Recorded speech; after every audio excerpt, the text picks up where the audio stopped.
ही संघटित गुन्हेगारीच आहे। ह्याचं तुम्हाला एक ऑफिशियली उत्तर देतो की आत्तासुद्धा मी प्रामुख्यानं म्हणतो की जे पदाधिकारी आहेत पक्षाचे, ज्या पक्षाच्या कार्यालयात ह्या सगळ्या मिटिंगा व्हायच्या, आता देखील पक्षाचे कार्यालयातले काही लोक ज्यांच्याकडे पद आहेत तालुक्याचे, लाडकी बहीण योजनेचं पद आहे, जे जवळीक आहे ह्यांच्यासोबत, हे सगळे लोक ह्या कोर्टाच्या एरियामध्ये किंवा कोर्टात प्रामुख्याने येतात। म्हणजे हे किती मोठं जाळं आहे आणि हे जाळं कोण तोडू शकतं आहे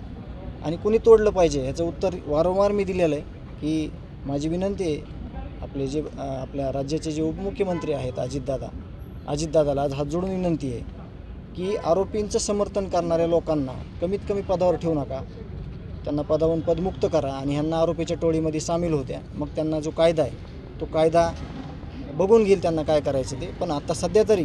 ह्या लोकांवर सगळ्या, कारण का वारंवार बघितलेलं आहे आपण, ह्यांनी बॅनर लावलेले आहेत, ह्यांनी गाड्या इथं आणलेल्या आहेत आणि आपण वेळोवेळी हे सगळं सांगतोय, परंतु ह्याच्यावर गांभीर्यानं कोणी बघत नाही आहे, लक्ष देत नाही, ह्याची खंत वाटते।